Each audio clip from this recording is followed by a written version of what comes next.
Thank you so much for that incredible introduction. I'm so honored to be here today with Tarana Burke to discuss the intersections of gender-based violence and sexual and reproductive health, rights, and justice. Now let's jump straight into it. On Friday, June 24th, the Supreme Court of the United States released its decision on Dobbs v. Jackson Women's Health Organization, overturning Roe v. Wade and stripping girls and women's rights to make decisions over their own bodies. What does this decision mean for survivors of gender-based violence? Additionally, how does this decision disproportionately affect individuals of marginalized identities? Folks who have survived gender-based violence already know very intimately the impact of losing bodily autonomy, right? Like losing the right to make decisions about their own bodies. We know what that feels like in a very deeply personal way.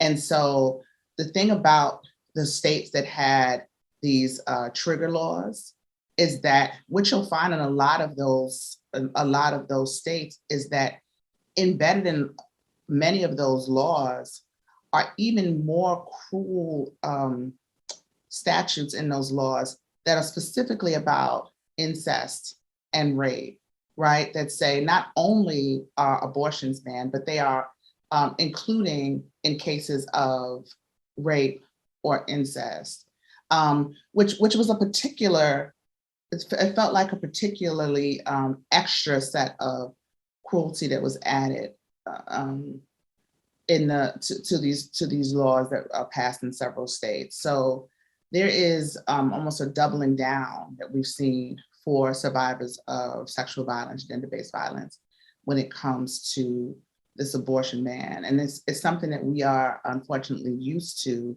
in this country as it relates to gender-based violence, right? There's a real disdain and absence of compassionate empathy for survivors of gender-based violence in this country that we have continued to see across the board, and certainly as it pertains to this issue. Thank you so much for that insightful response.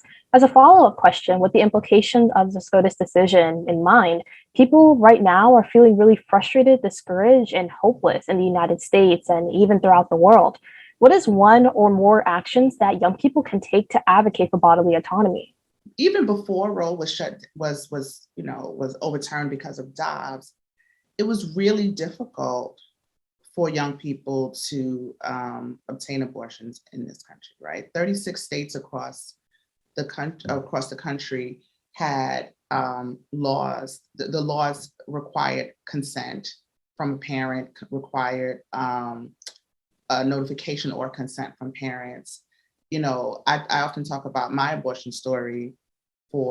It involved not actually having an abortion, but it actually required facilitating abortions for young people, right? As a youth worker in the Deep South in Alabama, often I was tasked with trying to help young people under the age of 18 seek abortions. And it was very, very difficult to do.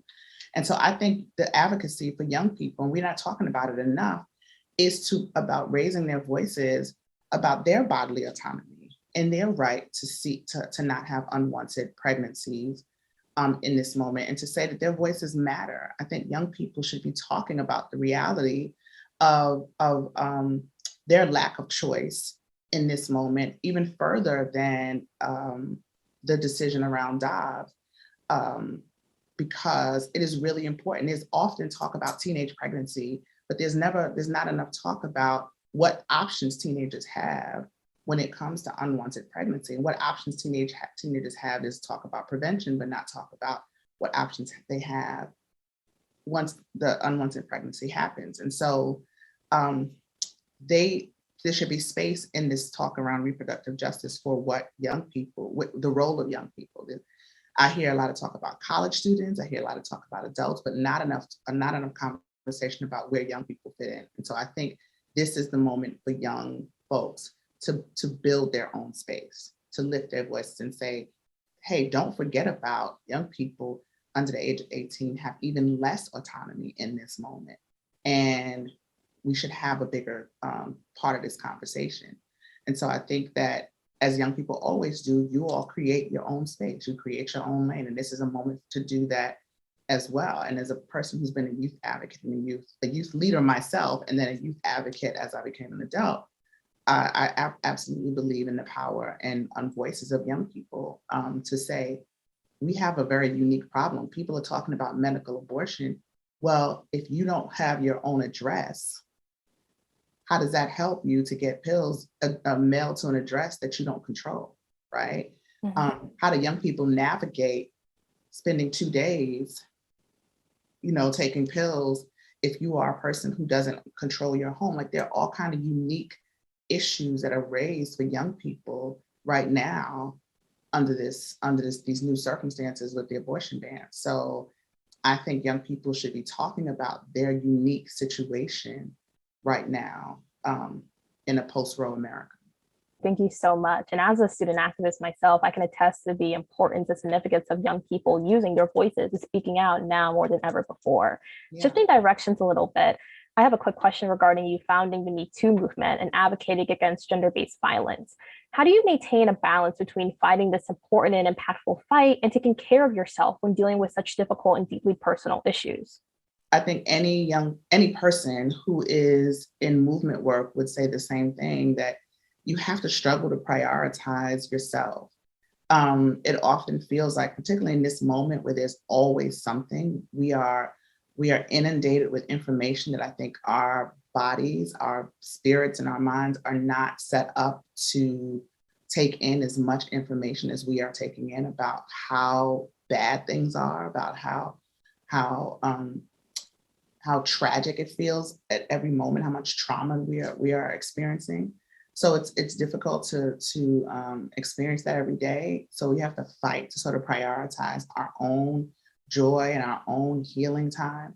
And I do that. I have as much difficulty as the next person, but I do have a lot of experience, and that just comes from time and age, knowing that if I don't prioritize it, I know what the consequences are. Mm-hmm. And so over time, I've just learned to prioritize my, what I was telling you before, before we, started this conversation, is that time has taught me that my healing, my joy, my happiness, the camaraderie and time with my family and friends is just as much of a priority for me as movement work. In fact, I consider that movement work, because if I'm not a fully actualized, whole, happy, joyful person, then I am no good to this movement. I'm no good to this work. So I consider all of that movement work. I absolutely love that. Thank you so much for sharing. As our last question here for today, how can all of us be more inclusive to include a range of identities and how gender-based violence is discussed? And why is this important? I just think, I don't think that's a hard question. I think we just have to be intentional. Mm-hmm. I think that question comes up all the time. And I think that if we want to do it, we have to do it. You have to be intentional. I think folks say, oh my gosh, I just, we haven't spent a lot of time talking about queer folks or trans folks, is because we don't want to. We're not being intentional about it. Yeah. It's something that we didn't do in the past, and we have to course correct for it. Mm-hmm. But you have to just be intentional. You make a decision. You see what's missing, you look for the gaps, and then you are intentional about it. Write a sticky note, put it in your phone, put it on the memo, put an asterisk next to it, but you just have to be intentional about it. If you want to do anything, when you want to do something, you do it. It's just like when you want to make time for something, you make time for it. And so I think people have to make a decision, right from wrong, what needs to happen, and you are intentional about it. When I decided, I have a child who has multiple identities, and several of them are queer identities. And when I realized that it was hurtful, that I was not being inclusive in many ways with those identities, I just made a decision that I don't want to be hurtful. And I realized that was the same in the larger community that I was serving and showing up in. And became very intentional about it. And that's what we have to be, intentional, and stop making excuses. 100% agree. Thank you so much, Tarana. And that concludes this conversation today. I'm going to pass it back to the host, and I hope that you guys enjoy the rest of the summit. Thank you for having me.